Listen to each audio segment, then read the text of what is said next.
The human ship Frontier moved slowly through space, far from Earth. Captain Frank Miller stood on the bridge looking at the stars. Humans had been traveling in space for almost 100 years, but this mission was different. They were going to a place where strange signals had been found. "Captain, we see something on our scanners," said Lisa Bennett, who worked at the communications desk. Her fingers moved quickly over the glowing controls. "It looks like a ship we've never seen before." Everyone on the bridge got quiet as they looked at the main screen. The ship they saw was unlike any human ship. Its outside shell seemed to change colors as it moved, and its shape was very strange. "Open a channel," Miller said, fixing his uniform. "Let's send our standard greeting." After a short wait, humans made their first contact with the Zolaxians. These aliens had blue skin that seemed to shine. They had been watching Earth from far away for many years. Their leader, named Keltar, asked to start official talks between their worlds. The Zolaxian ship was much bigger than the Frontier. When Miller and his team went aboard, they saw halls that seemed to go on forever. The walls were made of a material that looked like metal, but felt warm like skin. "We welcome humans to the greater galaxy," said Keltar, bowing slightly.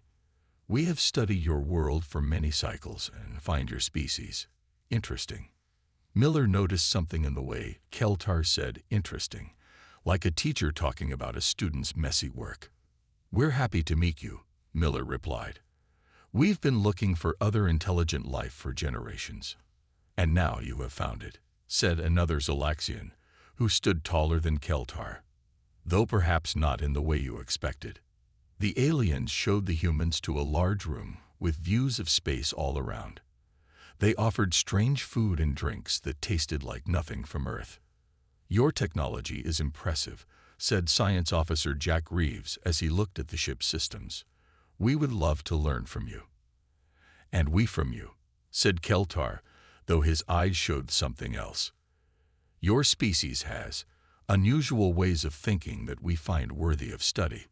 The meeting lasted for hours. The Zolaxians asked many questions about Earth, humans, and especially about human beliefs and stories. They seemed very interested in human myths and religions. As the meeting ended, Miller felt both excited and worried. Making friends with these advanced aliens could help humanity in many ways. But something about the way the Zolaxians looked at them made him uncomfortable. "We will visit your planet soon," Keltar said as the humans prepared to return to their ship. "We have much to discuss about our future relations." "We look forward to it," Miller said with a smile that hid his concerns. Back on the Frontier, Miller called his officers together. "We've made history today," he told them. "But remember, these aliens have been watching us without showing themselves. They know much more about us than we know about them." Lisa Bennett nodded. "Did you notice how they kept asking about our stories and myths? They seemed almost amused by them." "Yes," Miller said. "And I have a feeling that might become a problem." No one on the Frontier could have guessed just how right he was, or how these new relations would test both species in the months to come. 6 months after meeting the Zolaxians, humans had set up an embassy on the alien world. Carol Reynolds worked as a cultural expert for the Earth team. Today, she walked through the big alien library with her Zolaxian guide, Zelnera. The library was nothing like those on Earth. Books floated in the air. Walls changed color to match the mood of the room. Chairs shaped themselves to fit whoever sat in them. "Your people have learned much about science," said Zelnera, looking down at Carol. "But your culture is simple compared to ours." Carol kept a polite smile on her face. This wasn't the first time the Zolaxians had acted like they were better than humans. Every group of people grows in their own way. We can learn from each other. "Yes, of course," Zelnera said, waving a blue hand toward a display. "We have been studying your myths and stories. They show how humans tried to explain the world before they knew science." The display showed pictures from Earth's old stories. Zeus throwing lightning, Thor with his hammer, Egyptian gods guiding dead people. Carol noticed the sign above the display said, "Simple Human Beliefs," before they understood science. These stories aren't just about explaining rain or thunder, Carol said. They teach lessons about life. They help people remember who they are. Zelnera made a sound like quiet laughter. That's a nice way to think about it. But our people stopped believing in made-up stories thousands of years ago. We find it funny that humans still tell these stories, even though you know they aren't true. Carol felt angry inside but stayed calm outside. The Zelaxians often acted like they were smarter than humans, but the way they looked down on human stories really bothered her. Later that day, Carol met with other humans in their embassy. The building was made in Earth style, with straight walls and normal chairs that didn't move. It felt good to be in a place that made sense. "They've been studying our TV shows now," said Joe Harris, who worked with Carol. "Yesterday, a Zelaxian asked me if humans really believe in aliens that look exactly like us, but with pointed ears. They don't understand fiction," Carol said. "To them, a story is either true or it's a lie. They don't get why we would make up stories we know aren't real." Ambassador Ryan Clark joined them. "The Zelaxian High Council wants us to help them make an exhibit about Earth culture. They say it will help other aliens understand humans better." "Do we have a choice?" Carol asked. "Not really," Ryan said. "They've already invited leaders from 12 other alien worlds to see it. If we don't help, they'll make it without us." "This won't end well," Joe said. "They think our greatest stories are just lies we tell ourselves." "Then we need to show them why our stories matter," Carol said. "Because right now, they're making us look like children to the rest of the galaxy." What the humans didn't know was that the Zelaxians had plans for the exhibit that went beyond simple cultural exchange. Their view of human myths was about to cause trouble that no one expected. The big day of the cultural show had arrived. Hundreds of aliens from different worlds came to see the Zelaxian display about humans. Admiral Alan Garcia led the Earth team to the huge building where the show was being held. "Remember to stay calm no matter what we see," Garcia told his team. "We're here to build friendship between worlds." The building was shaped like a giant circle with many rooms. Each room showed something about Earth. At first, things seemed fine. There were displays about Earth's plants, animals, and different lands. Then the team entered a room called Human Beliefs. Dr. Nancy Blackwell, who knew a lot about different cultures, stopped walking suddenly. "This isn't right," she said quietly. "Look how they've arranged everything." Garcia looked around and felt his face get hot. The Zelaxians had put the Bible next to Harry Potter books. The Quran was next to Spider-Man comics. All of them had signs saying, "Human made-up stories." "They've put our most holy books with our fiction," Blackwell said. "This is very disrespectful." In the next room, things got worse. On a big stage, Zelaxian actors were playing human heroes from history. But they weren't doing it right. They made George Washington look silly, with big fake teeth, and a stupid laugh. They showed Joan of Arc falling down while trying to hold her sword. The Zelaxian crowd was laughing. The other alien visitors were watching with interest, taking notes about humans. "They're making fun of us," said Lisa Bennett, who had been on the first ship that met the Zelaxians. "And they're teaching other aliens to look down on us too." The last room was the worst. It had a stage show about the moon landing. The Zelaxian actors pretended to be astronauts jumping on the moon in a silly way, while a voice said, "Humans claim they visited their moon, but many humans themselves don't believe this really happened." This is another example of humans creating false stories about themselves. Admiral Garcia couldn't stay quiet anymore. "That's not true," he said loudly. "We really did land on the moon. We have proof." The room got quiet. The Zelaxian High Chancellor came over to the human group.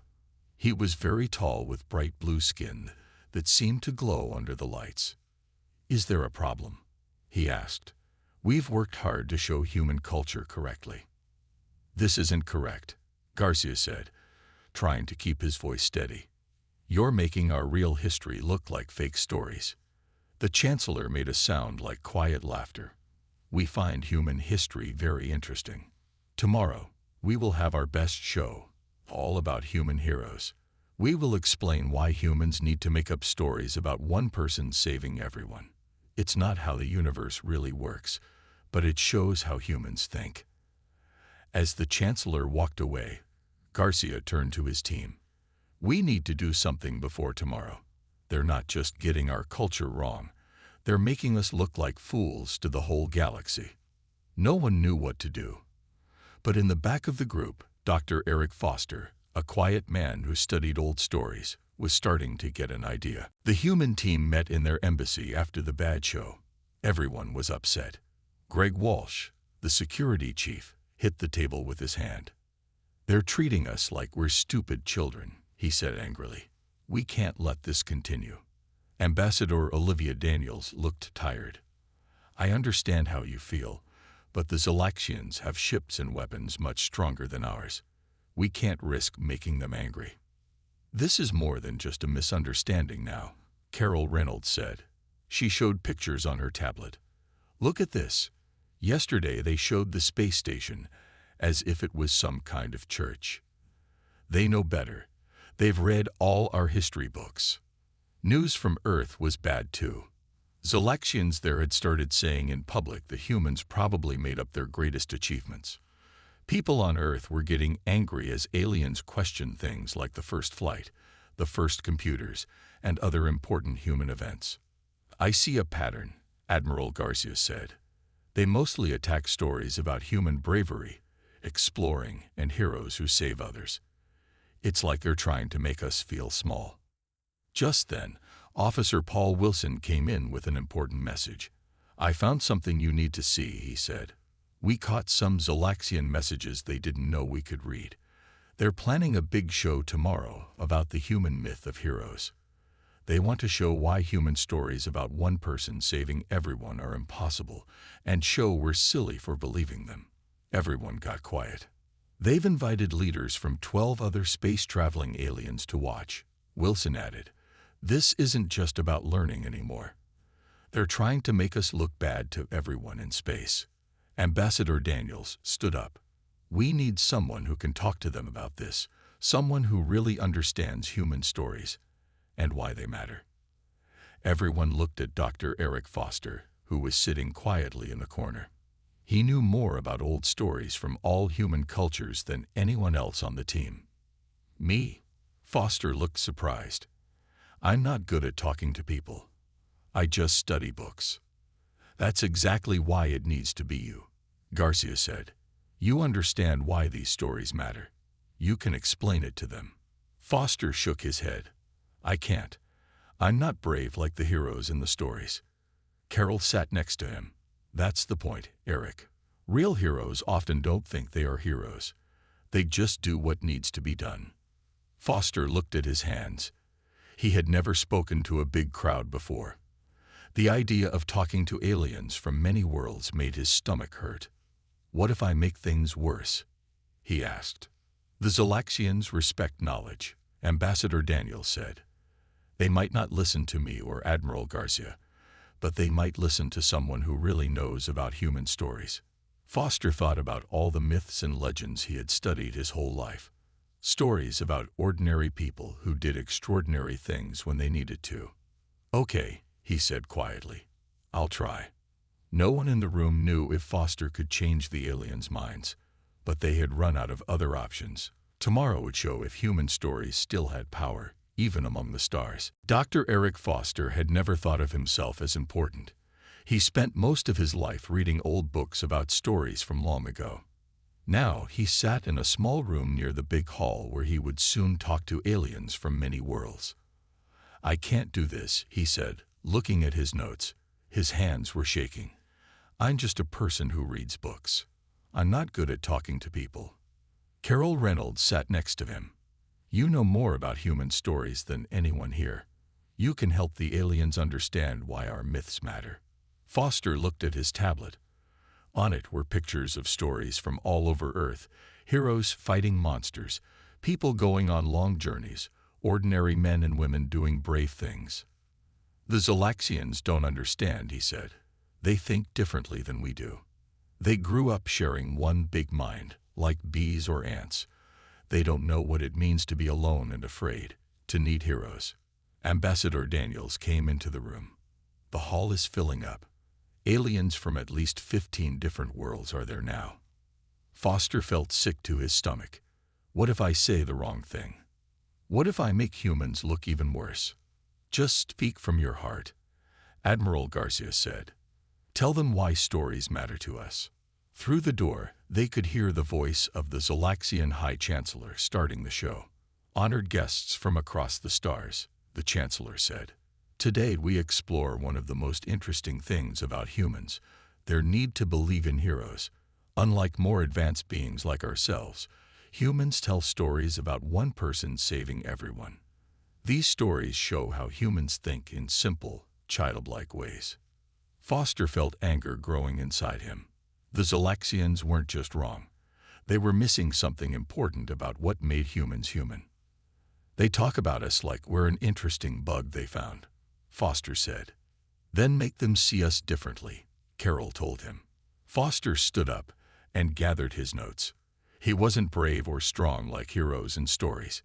He was just a man who loved books. But maybe that was enough. In every human culture, he said quietly, there are stories about ordinary people who do what's needed, even when they're afraid. Like you're doing now, Admiral Garcia said. They could hear the Zalaxian presentation continuing.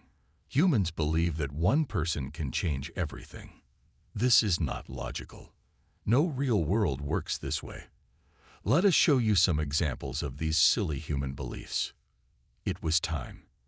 Foster took a deep breath and picked up his tablet with all his notes and pictures. He remembered all the stories he had loved since he was a child. Stories about people who were scared, but did brave things anyway. I'm ready, he said, even though he wasn't sure if it was true. Ambassador Daniels opened the door. Outside was a huge hall filled with hundreds of aliens with different shapes, colors, and sizes. All of them were watching the Zalaxians mock human heroes on the big stage. Foster stepped forward. He was no hero from a story. He was just a man who understood why stories mattered. And now he had to make aliens from across the stars understand too. The big hall was filled with aliens from many worlds. They all watched as Dr. Eric Foster walked to the stage. He looked small next to the tall blue Zalaxians. Who is this human? Asked the Zalaxian Chancellor. I am Dr. Eric Foster, he said in a voice that was surprisingly steady. I study human stories from all times and places. The Chancellor looked down at him. We have already explained human stories to our guests. They are simple tales from a species that does not yet understand the universe. Foster nodded. May I speak to the gathered visitors? I believe there is something about human stories you have missed. The Chancellor seemed surprised but waved his long blue hand. Very well. Our guests may find your perspective amusing. Foster turned to face the crowd. Hundreds of alien eyes watched him. Some had many eyes. Some had eyes that glowed. All were waiting to see what this small human would say. Friends from across the stars, Foster began. The Zalaxians have shown you our stories and called them simple or false. I am here to tell you why they matter to us. He touched his tablet, and a picture appeared in the air. A very old cave painting showing humans hunting a big animal together. When humans first began to think and speak, we told stories. Not because we were wrong about the world, but because stories helped us understand it. He showed more pictures, ancient stone carvings, old books, movies, and digital art. Stories are how we share what we learn. They are how we remember what matters. They are how we imagine what could be. The aliens watched closely now. Even the Zalaxians seemed interested. The Zalaxians think our hero stories are silly. They say one person cannot change the world. But our stories don't say heroes work alone. They show how one person's brave actions can inspire others to help. Foster showed a picture of a real firefighter carrying a child from a burning building. This is not myth. This happened. One person saw someone in danger and acted. That is what our hero stories teach us. that each of us can choose to act when action is needed. Foster looked directly at the Zalaxian Chancellor. You find it strange that we tell stories we know are not literally true. But stories don't have to be true to teach truth. A child knows dragons are not real, but learns real courage from stories about facing them. The room was completely quiet now. Your species thinks together naturally. Humans must learn to work together. Our hero stories don't make us weak. They help us be strong. They teach us that even one person's choices matter. Foster showed pictures of real human achievements. The first airplane, doctors finding cures for diseases, people helping each other after disasters. These real events happened because real people chose to be brave, kind, or smart when it was needed. Our myths didn't lie to us about reality. They prepared us to change it. When Foster finished speaking, the hall was silent. Then, a small alien with 4 arms stood up. I have a question, it said. These hero stories, they help you imagine being better than you are. Yes, Foster said. They help us see what we could be at our best. The alien turned to others nearby. This is like our dream sharing, but through words instead of mind touch. Fascinating. Other aliens began talking excitedly. The Zalaxian Chancellor looked confused. You actually believe these stories make you stronger? He asked Foster. We know they do, Foster replied. And if you truly want to understand humans, you need to understand that. The Chancellor was quiet for a long moment. Then he did something surprising. He bowed slightly to Foster. Perhaps, he said, we have more to learn about humans than we thought. 1 year after Dr. Foster's speech, things had changed a lot. Humans and Zalaxians built a special place together in space, halfway between their worlds. They called it the Star Bridge Cultural Center. Inside the center, humans and aliens walked together, learning about each other. The walls showed art and stories from both worlds. This time, there was no making fun of anyone. Carol Reynolds was showing a group of young Zalaxians through the human area. This is how we teach our children about being brave, she explained, pointing to stories from around Earth. I like the one about the small person who carries a ring to the mountain, said a young Zalaxian. Even though it's not real, I understand why it matters. Carol smiled. That's right. The story shows that even small people can do big things when they try hard. In another part of the center, Dr. Foster was talking with some aliens from a world called Merixia. They looked like tall plants with eyes on their leaves. We never told stories like humans do, said the Merixian leader. We share feelings through our roots, but since learning about human stories, we have started making our own. It helps us think in new ways. Foster felt happy. He had been afraid to speak that day a year ago, but now many aliens were learning from human stories. Ambassador Daniels came to find Foster. The Zalaxian High Council has a new request, she said. They want you to help teach their scientists about human thinking. They think our stories help us solve problems in ways they don't. Me. Foster was surprised. I'm just a teacher. You're the one who helped them understand us, Daniel said. Now they respect our ways.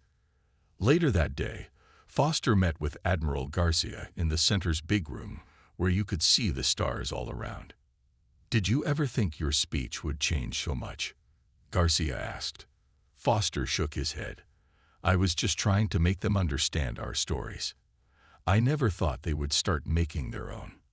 It was true. The Zalaxians had begun creating stories for the first time in their long history. They found that stories helped them think about new ideas and solve hard problems.